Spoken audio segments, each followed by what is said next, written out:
everybody, and welcome to That Wrestling Show, the only podcast where all pro wrestling matters. You know what that means. Hello, everybody. I'm Bill Yankovi, and a very happy new year to all of you on this, well, officially the end of the first week of 2021. And what an interesting week for professional wrestling.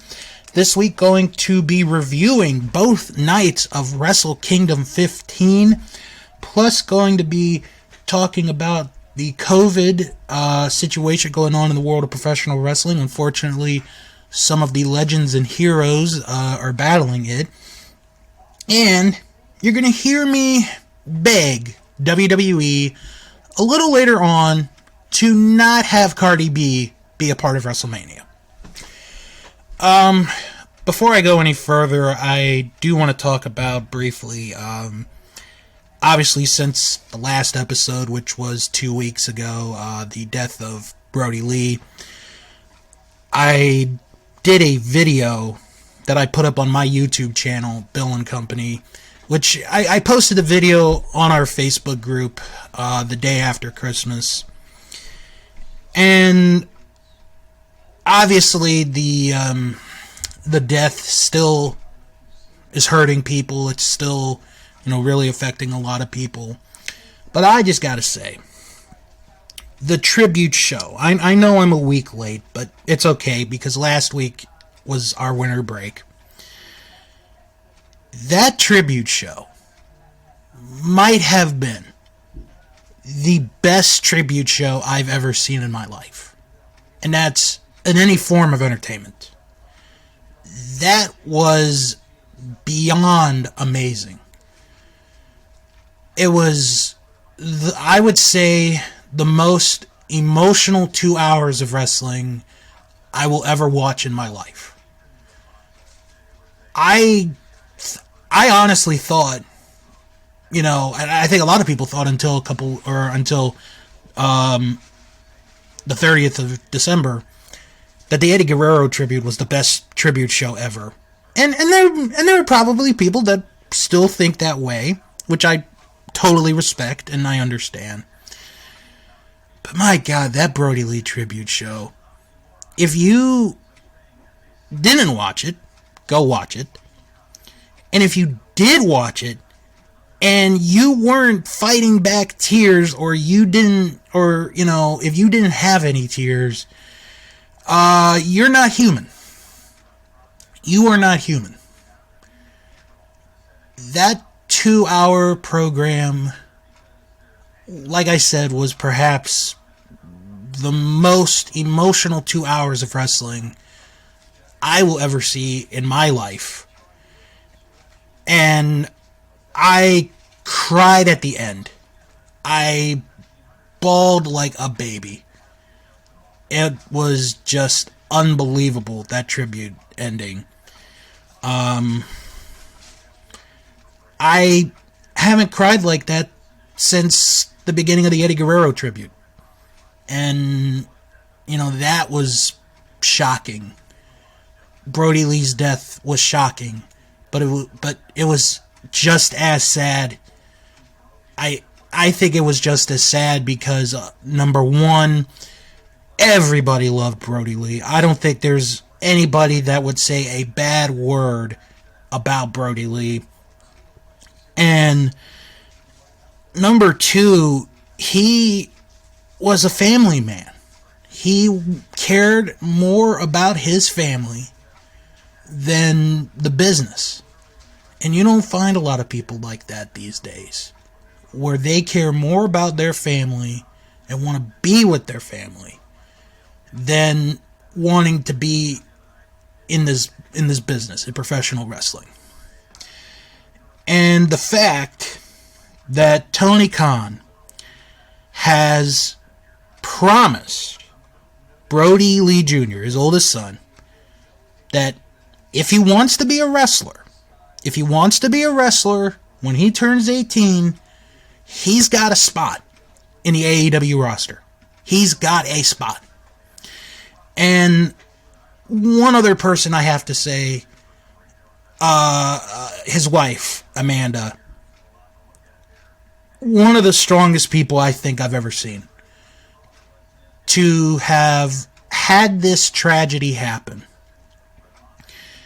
to be the strong figure, and she might not believe this, or there may be some people that might not believe what I'm about to say, but I think within the span of the last 2 weeks, Amanda Huber has gained more fans for being how classy, how strong, and how loving she has been.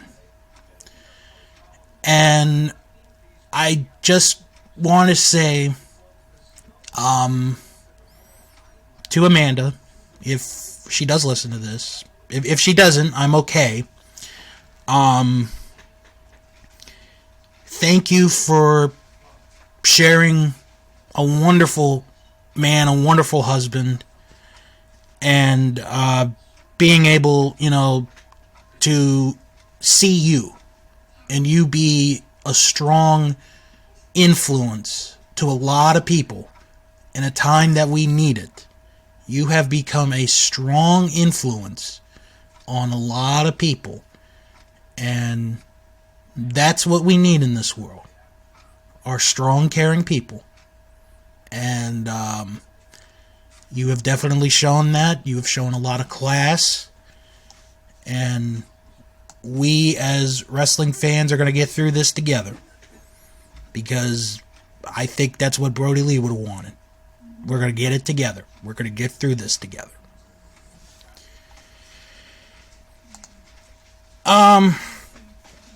Want to talk about briefly our year-end awards. Voting is coming to an end. We have only a week to go in our year-end awards.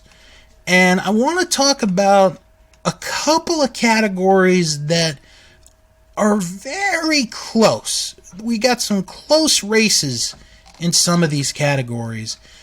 I'm not going to say who's leading, but I do want to mention, some of the close categories. The most shocking moment of wrestling, the Hell Has Frozen Over award, that is very close. The best major wrestling show of the year is very close. Match of the year is kind of close. Tag team of the year is kind of close. Woman of the year is extremely close. And the wrestler of the year is very close as well. So it's going to be very interesting to see how the final days of voting will end up being. Of course, you have until really next Thursday to place your vote. If you have not placed your vote yet, you have until next Thursday to place your vote in all of our categories for our award show, which will be next Friday. I want to talk about a couple of wrestlers who have, we found out as of late, have tested positive for COVID. Mick Foley, we know, had COVID. He was doing a virtual signing, and he ended up testing positive for COVID, and he stayed in a hotel for close to 3 weeks, missed Christmas, and he loves Christmas. Missed Christmas, missed New Year's with his family, but fortunately he's doing a lot better, and he was able to get home, was able to get home recently. Also, Bobby Fulton, one half of the Fantastics, announced yesterday that he tested positive for COVID, and I'll read his tweet. Well, I am COVID-19 positive. I wear my mask, covering my nose and mouth. Why you dumbass people refuse to wear them or wear them below your nose? You are the cause. This will not go away. That was his That was from his Twitter. And also the legendary Les Thatcher, pardon me. Les Thornton passed away a couple years ago. Les Thatcher tested positive for COVID-19, and he's also got a battle with pneumonia as well. He sent out this message. I want to finally say a very humble thank you for all the thousands of prayers and love being sent my way over the last few days. I am battling COVID-19 pneumonia, which can be very dangerous, but what it don't know is it's dealing with an old school pro wrestler, not an acrobat. So I plan to kick its ass before it gets mine. My best and well wishes and prayers to all of you for your support. My love and respect go out to you all. May God bless you. And I just want to say to Bobby, to Les, to Mick, get better. We're all rooting for you. We've lost way too many people because of COVID. We don't want to lose you guys. We really do not want to lose you guys. Ring of Honor had a very busy week re-signing some talent, and they re-signed some very good talent. Bandito, Amy Rose, Mark Haskins, to name a few. And today they announced that they have re-signed Brian Johnson to a Ring of Honor contract. I'll tell you, Brian Johnson really impressed me at Final Battle. And I think that's a good re-signing. Ring of Honor right now is doing a very good job of being able to re-sign their talent, because that was the thing that they did not do at all during the pandemic. Was when they were shut down, they did not release anybody. Everybody got paid. And whenever they were going to deal with the contracts, they were going to deal with the contracts, and they were going to re-sign people. And this week has been a very busy week. They've been re-signing a lot of talent. So Ring of Honor is really setting themselves up for a good 2021, I do believe. So keep an eye out for Ring of Honor. Speaking of Ring of Honor, this week it was announced that they and Marty Scurll have mutually agreed to part ways. So Marty Scurll no longer a part of Ring of Honor. For those wondering, why is he no longer a part of Ring of Honor? Quick reminder, when we had the Speaking Out movement last year, Marty's name came up for having sex with a 16-year-old girl in England. Now, at the time, that was the consent age. It was 16. But the thing is, this young lady was drunk. So that's really your the main reason. Right now, there's talks of him maybe going to WWE. Going to be very interesting to see what happens there if WWE does pull the trigger and signs Marty Scurll to a WWE contract. Going to be very interesting. Staying with WWE, I did not watch the Legends show on Monday night because I was watching night one of Wrestle Kingdom, which I will talk about in a little bit. And apparently it was a real crappy show. But one person's name that was referenced on Raw and then got a lot of coverage on Twitter was Cardi B. And now it's like people are like, oh, wouldn't it be cool if Cardi B came to WWE? Wouldn't it be cool if Cardi B was at WrestleMania? No. I do not want Cardi B at WrestleMania. Because first off, we don't know if there's going to be anybody in the stadium or in the building for WrestleMania unless they do WrestleMania in the Thunderdome. What are you going to do with Cardi B if it's in the Thunderdome? There's nothing you can do. There's nothing you can do. Plus, she's not that nice of a person from what I've seen. And she's done some bad stuff in the past that I'm not going to mention on this show. But I don't want her anywhere near a WWE ring. I mean, I know she is a fan. And there's nothing wrong with her being a fan. I just don't want her anywhere near a WWE ring. What are you gonna do? Are you gonna have her face Lacey Evans at WrestleMania? Oh, that'll bring a lot of people to the network. Cardi B versus Lacey Evans at WrestleMania. Ooh. So if they do, I will say this: if they do have Cardi B come, I'd rather have her face Peppa Pig at WrestleMania, because she's got some beef with Peppa Pig, which is some BS reason.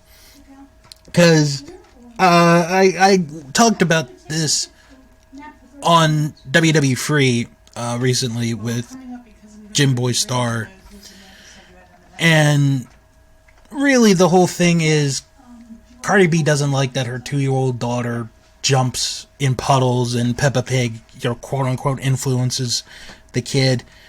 No, I'm sorry. You're a parent. You can tell your kid no. Don't go after a British preschool kids show. I'm on Team Peppa. Team Peppa all the way. Plus, if Cardi B's got a posse, Peppa Pig's got a posse. I'm not going to go through all the characters. I did that on WWE Free last week, so I'm going to save you the time and maybe a bit of my humiliation. Alright, well, speaking of time, and believe me, there was no humiliation. Wrestle Kingdom 15 really delivered on both nights, especially the second night. I think the second night was the better. I'll get into why a little bit later on. New Japan's biggest show of the year was held at the Tokyo Dome. There was question at time if this show was gonna happen because Japan had put some new restrictions up. The shows did go on. The tickets, they couldn't sell tickets the day of the show, but they managed to get, I want to say it was like 5,000 people for both nights. So let's go through both nights. I have my rating and Meltzer's rating, and I'm going to talk about each of the matches and go through both nights. So we'll begin with the pre-show match from night one, and I do want to point this out right away. Night one, you got to see the pre-show match. Night two, you did not get to see the pre-show match, I think, unless you were in the arena. Because I know when I went to watch night two of Wrestle Kingdom, did not get to see any of the Stardom tag team matches. So, not going to do any ratings there.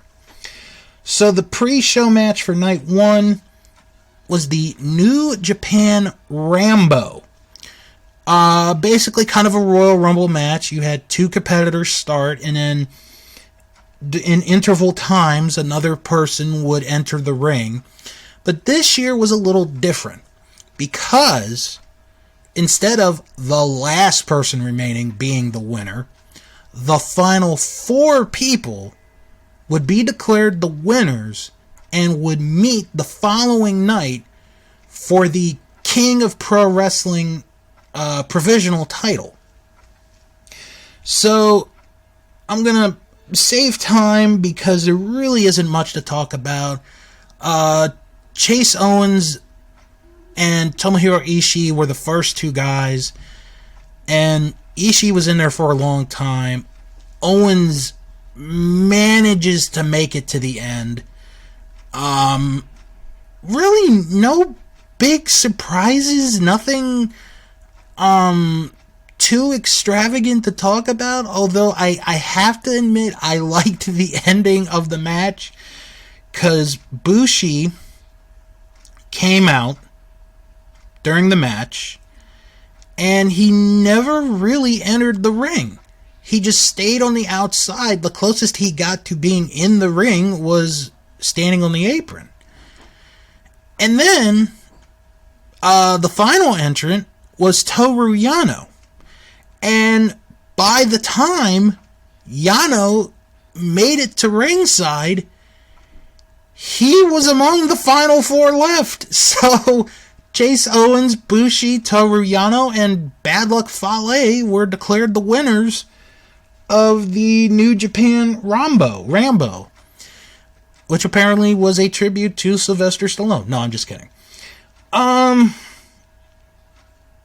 This is the one that gets my lowest rating for both nights. I gave it a C-. Wasn't much really to write home about. It was a thing. Meltzer gave it 1 3/4 stars. So now we go to the main show, and it starts with El Phantasmo against Hiromu Takahashi. I have seen Takahashi wrestle on many occasions, and he is very, very good. El Phantasmo, on the other hand, I have not seen a lot of. But man, I was impressed by El Phantasmo. The two of them, they just start right off the bat, and it is just pure lightning with these two. They're going all over the place. They're doing these moves. And El Phantasmo, I'll say this, for someone who I have not seen before, really impressed the heck out of me with this match. It was a good back and forth match. Phantasmo was working on not only Takahashi's feet, but also his hands, which was very interesting because Hiromu's finishing move involves his hands, and if your hands are in pain, you can't really do much. It was a good back and forth match. Takahashi got the win. It was a very good start to the pay-per-view, and the beginning of the match was really good, but at times I felt it slowed a little bit, but it didn't hurt it too much. So it was a good match. I gave this a B. Meltzer gave it 4 stars. I enjoyed this opening match. I enjoyed this opening match more than I did the second night. Next match, IWGP Tag Team titles, the Guerrillas of Destiny, Tama Tonga and Tonga Loa, challenging, Zack Sabre Jr. and Taichi for the belts. This wasn't really my cup of tea, which is a shame because the Guerrillas of Destiny can have a really good match.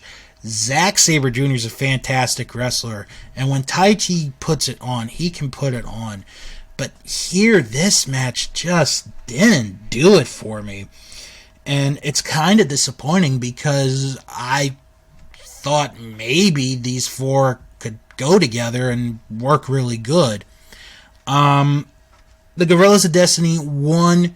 They became the record-setting 7-time IWGP Tag Team Champion.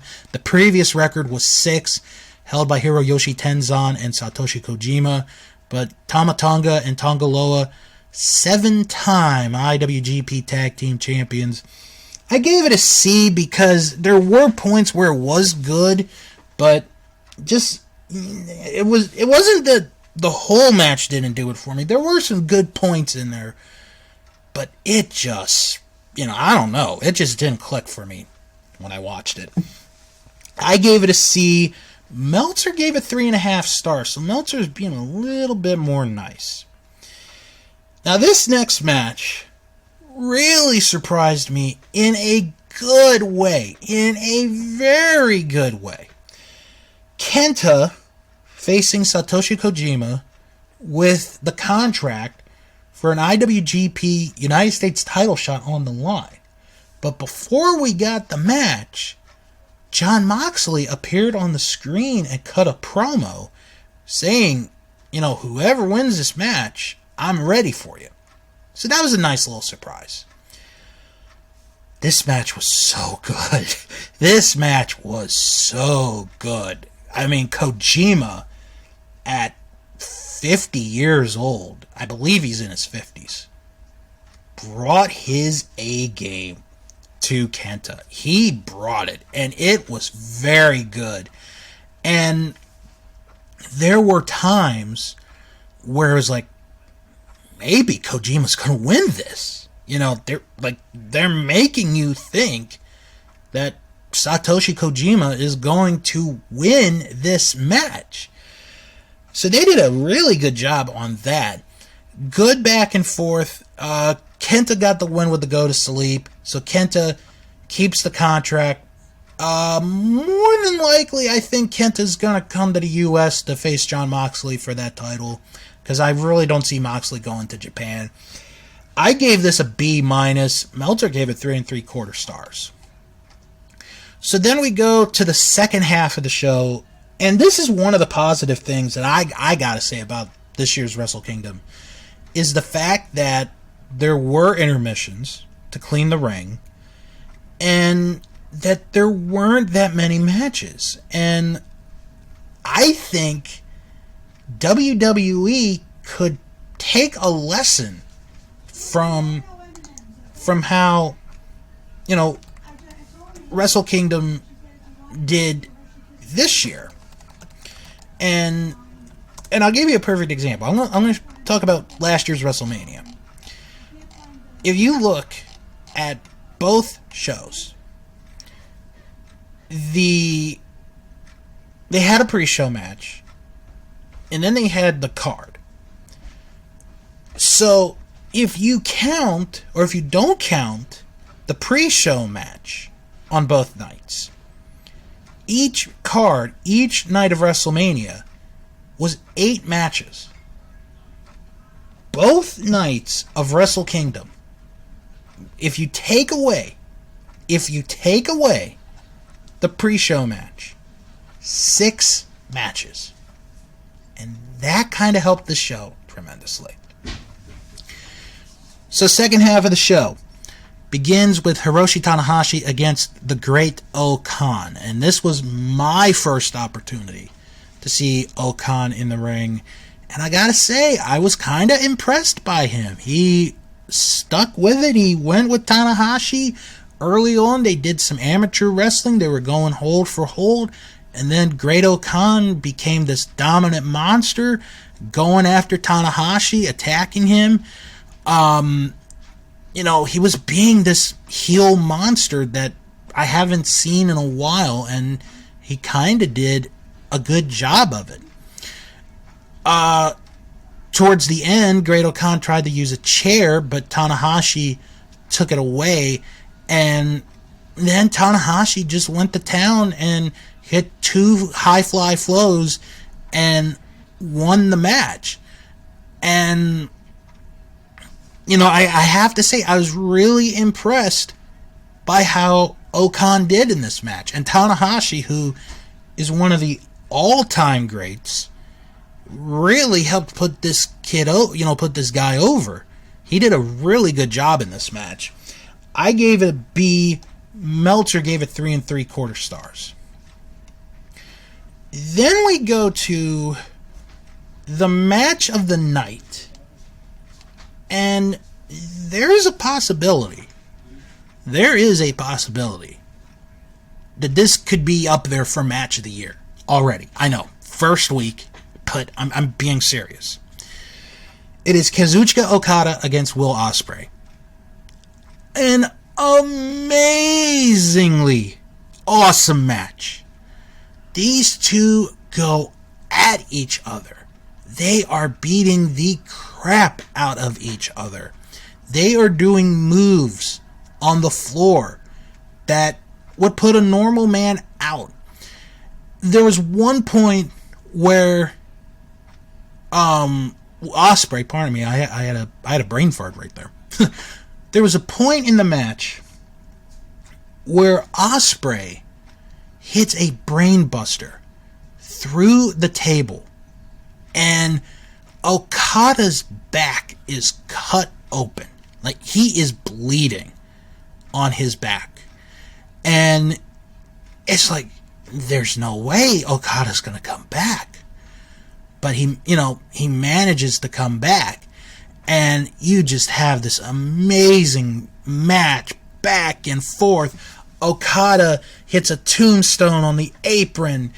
Ospreay is doing everything he can. Okada doing everything he can. Puts on the money clip. Makes a few attempts at a Rainmaker. Couldn't really get it. Near falls unbelievably well this match. And Okada ends up hitting a Rainmaker to win the match. Just an impressive match. An impressive match. I absolutely loved it. This was my favorite match of night one.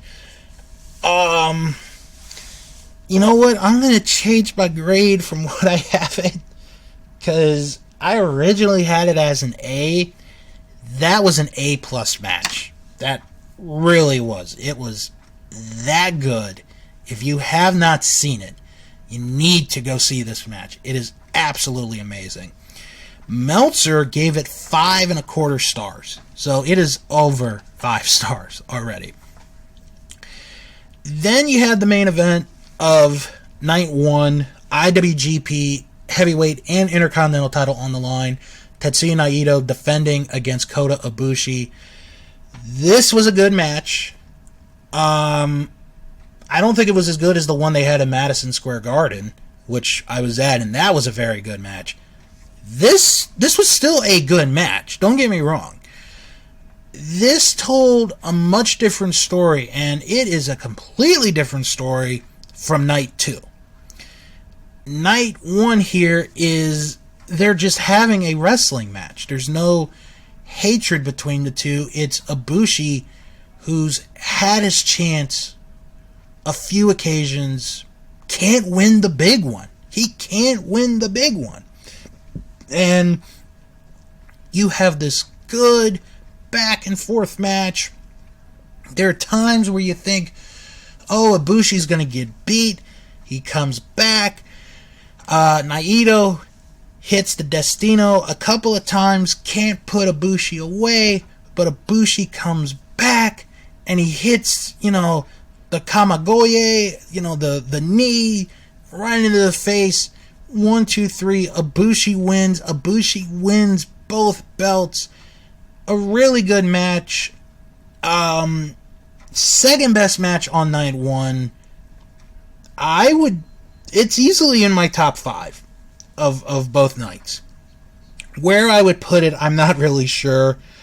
I gave it an A-. And Meltzer gave it 5 stars, which, you know what? I have no problem with.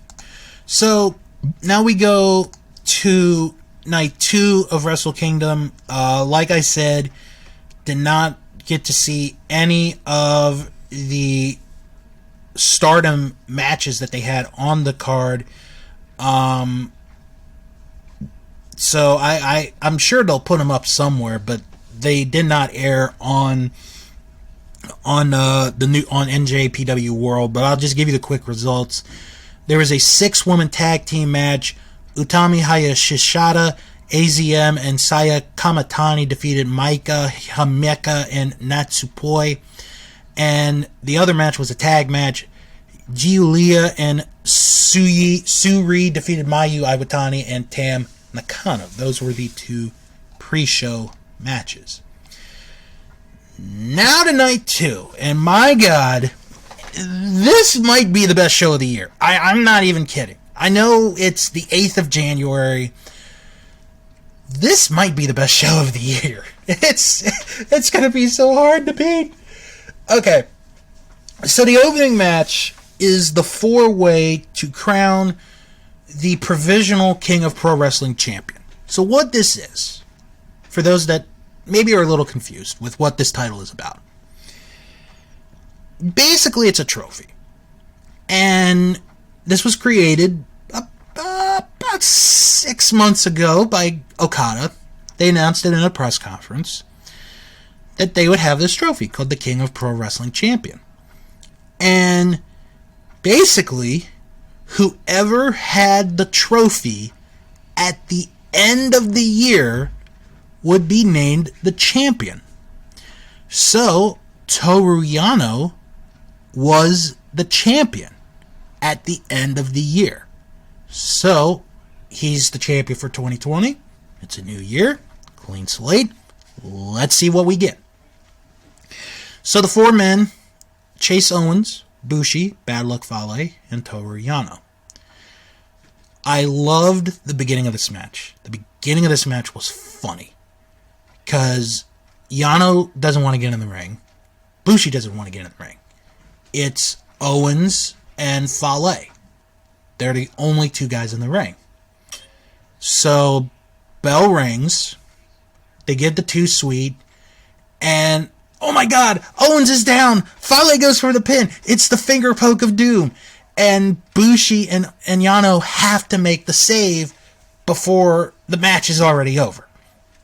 So, it's fight, bite, the Itchy and Scratchy show. The whole story up until the end is Fale and Owens are doing everything they can to win this match. Then we get to the end, where Fale and Owens hit a double team move. Owens goes for the pin. Fale breaks the pin. Then Fale goes for the pin. Owens breaks the pin. Then they get into an argument. And I loved this. This was so good. Because Chase Owens is like, look, if I win, I win. And Fale's like, no. If I win, we win. If you win, you just win. But if I win, we both win. So the referee, is trying to get involved. And they're about to do a double choke slam on both guys. Yano hits a double low blow onto Owens and Fale. Bushi is knocked out. So Yano goes right over after he hits a double low blow. 1, 2, 3. Toru Yano wins and is, as of right now, the provisional King of Pro Wrestling Champion. You know what? It was a harmless, fun match. I don't think it was really meant to be taken any seriously. So I gave it a C. Meltzer gave it 1 3/4 stars. Then we go to the IWGP Junior Heavyweight Tag Team titles. Master Wato and Ryosuke Taguchi against El Desperado and Yoshinobu Kanemaru. Desperado and Kanemaru are the current champs. This is an alright match. You have moments here, but at the end it was Desperado and Kanemaru who ended up winning, retaining the titles. I think maybe down the line these two teams will face each other again, but here the champs stayed the champs. I gave this a C. Meltzer gave it 3 1/4 stars. And now, ladies and gentlemen, we go to the rest of this show. And my God, from this point on, some amazing wrestling is seen right here. Next match, the never open weight title. Shingo Takagi defending the title against Jeff Cobb. This is a battle of two big, bad men. And they beat the crap out of each other. And it is so damn good. Because they're going back and forth. Jeff Cobb then does everything, and I mean everything he can to win this never open weight title. Shingo will just not let him win. Will not let him win. And it's, outside, inside, outside, inside. It's, you hit me with this, I'll hit you with that. It's strength against strength, man against man. and it's so damn good. And in the ending, Cobb hit the Tour of the Islands, but, his knee had been bothering him, and, he couldn't really put a lot of weight on it, and Shingo managed to get out, and then Shingo comes back, and, Shingo hits his signature moves, and then he hits the last of the dragon to retain the never open weight title in a fantastic match. Any other show, this would have been the match of the night. Any other show, this would have been the match of the night. But it gets better. I gave this an A. I loved this match. Absolutely loved this match. Meltzer gave it 5 stars. Next match, actually the only match on night 2 that was not a title match. Evil versus Sonata. And this told a really good story. I really liked the story that was told here. It is, you have Dick Togo out there with Evil, and it's basically Evil and Togo against Sonata. It's not Evil against Sonata. It's Evil and Dick Togo against Sonata. And you got some good wrestling in here. You have good moves. And the poor timekeeper during this match gets knocked down twice by Evil. This poor man gets knocked down twice by Evil. Oh my God, it was so funny. And then, towards the end, the referee, I think he gets distracted or he gets knocked out, one of the two. And Togo is holding Sonata, so Evil can hit a move on him. Well, Evil runs the ropes, goes for the move. Sonata moves out of the way. Togo gets hit, and Togo oversells this table spot. Like, the jump is so funny. It's as if he was falling, like he was climbing a mountain and he was falling, but this was like such an oversell. It was great. So, both men, Sonata and Evil, they keep fighting, and Togo amazingly comes back, and Evil and Togo try to do another double team move, but Sonata pushes Evil into the ropes, which knocks Togo down on the corner, crotches him, and Sonata hits, a great Muta-style moonsault to get the win. This told a good story. I gave this a B. Meltzer gave it 4.25 stars. Then we go to the IWGP Junior Heavyweight title match. Taiji Ishimori defending the belt against Hiromu Takahashi. Again, another good match. And again, this match told a completely different style of match than Hiromu's first match, where the match he had with Ishimori, or not Ishimori, with El Phantasmo, was based on high flying. This was more of a wrestling style match where you did have some high flying, but it wasn't really needed a lot in here. And this told a really good story. Ishimori is going for submission moves. He's got the label lock on. He's doing all these different submission moves because remember, Ishimori or Takahashi's hands and feet are still hurt from the previous night, and he's doing everything he can to win. He's going after the hands, going after the feet. Takahashi will just not give up, and Hiromu eventually manages to come back, and he hits the time bomb to get the 3 count and win back the IWGP Junior Heavyweight title. Really good match. I gave this an A-. I preferred this match over the one with Phantasmo. Even though that match was good, this match was just a much better match. I gave it an A-. Meltzer gave it 4 3/4 stars. And I do want to point out real quick, Ishimori, his entrance gear, he looked like Shredder from Ninja Turtles with his helmet. He looked really, really cool.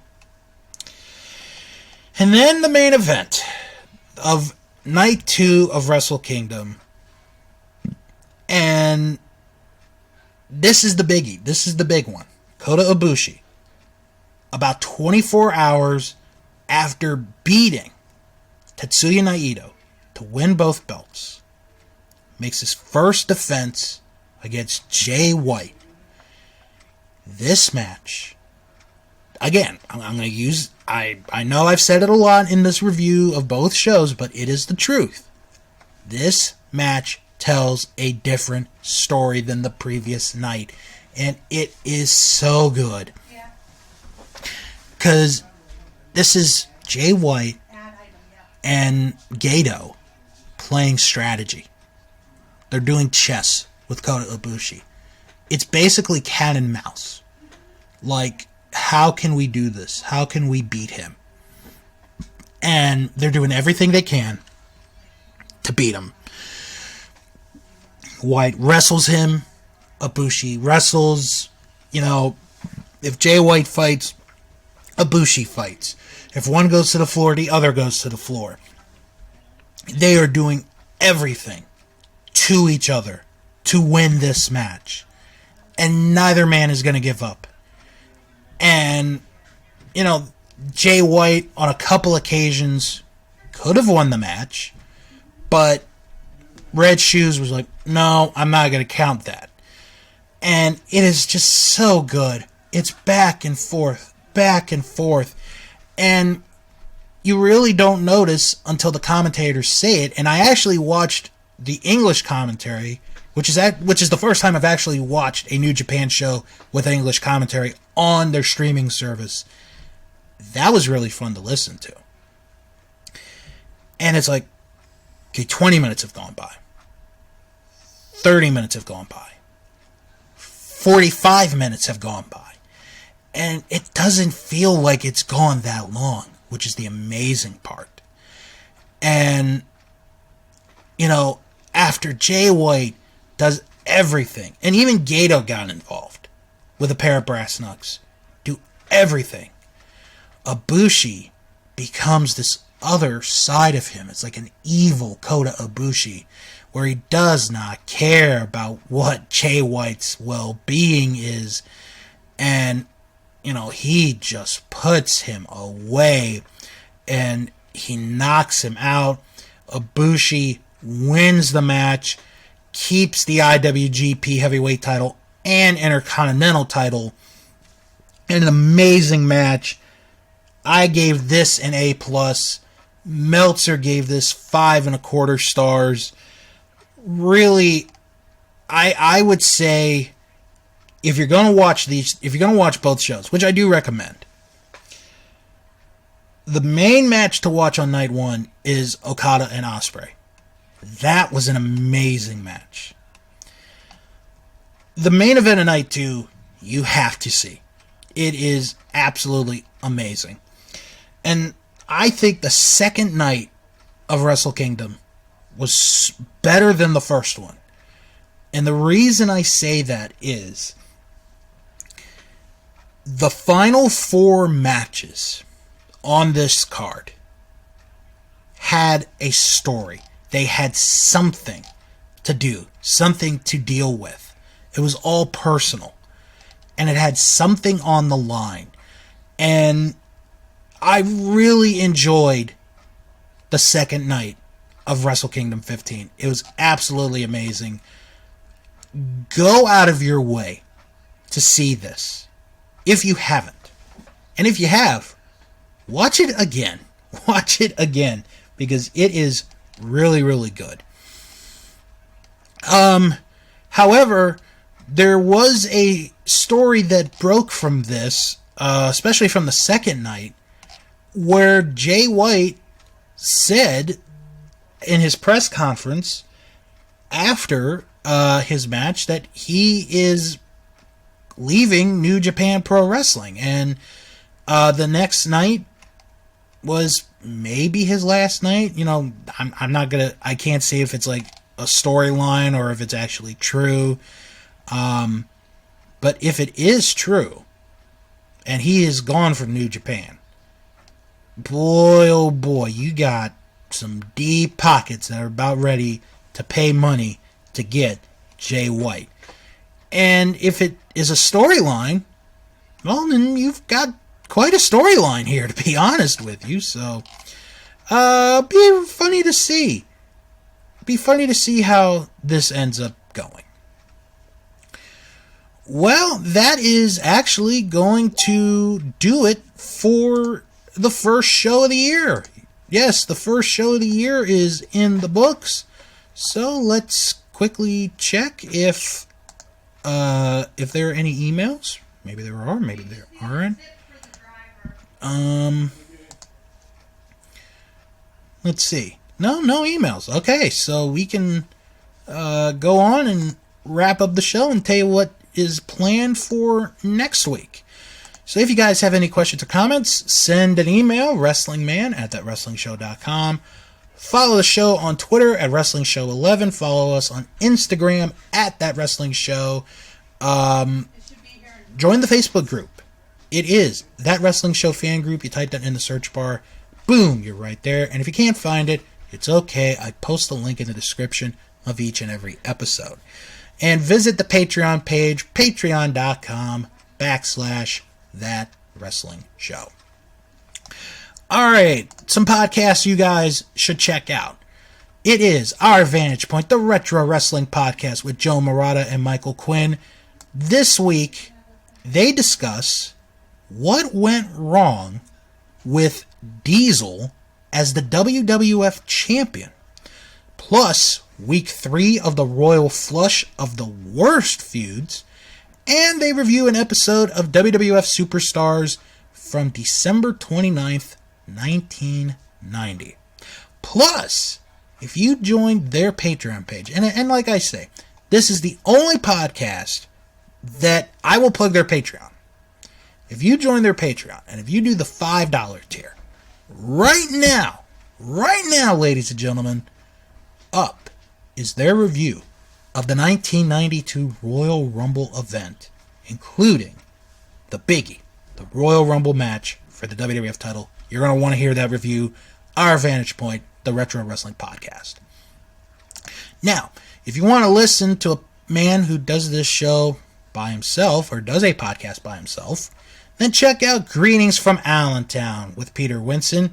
He watches one episode of wrestling each week in his own special way. This week he hit a milestone with his 200th episode. And for his 200th episode, he reviews the 1987 Slammy Awards. Oh boy. Yep, the Slammies. I've seen this one. This is a very interesting show.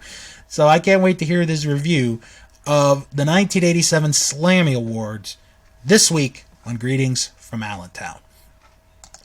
Also, check out Juice Pro Wrestling, where this week they have a very interesting look at the career of Sting.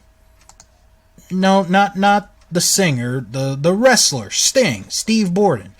They have a very interesting look at his career, wrestling, starting off in the territories, going into, the NWA and into WCW and everywhere in between. So check it out, Juice Pro Wrestling.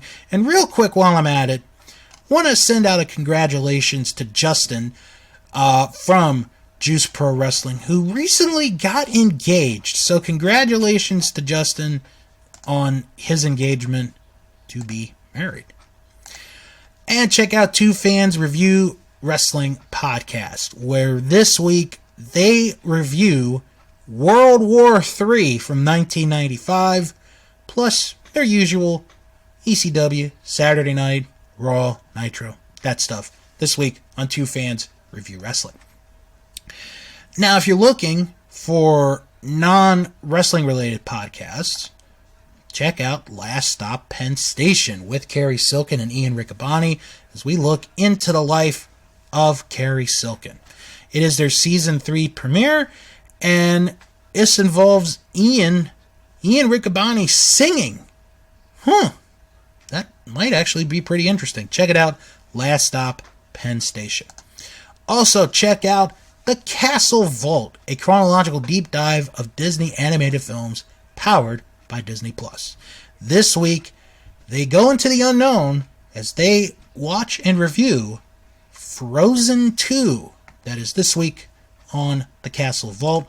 And check out Dave and Ethan's 2000-inch Weird Al podcast, where this week they are joined by content creator Alicia Buonviri and the host of the Fun Zone podcast, Byron Lee. That is this week on Dave and Ethan's 2000-inch Weird Al podcast. And finally, check out Shark's Pond, a South Park podcast, where I review each and every South Park episode. This week is the beginning of Season 11 of South Park, as I review the Season 11 premiere episode, with apologies to Jesse Jackson. That is this week on Shark's Pond, a South Park podcast. Okay, next week, going to be a fun show, because it is our annual That Wrestling Award show, where you, the fans, voted on the categories. Going to reveal all the winners right here next week on the show. Plus, going to preview Impact Wrestling's Hard to Kill pay-per-view, as that is only 1 week away from tomorrow night. So, everybody have a good, safe weekend. Excuse me. Hope you guys enjoyed the holidays, and come back here next week for another episode of That Wrestling Show, the podcast where all pro wrestling matters. And as always, wrestle on.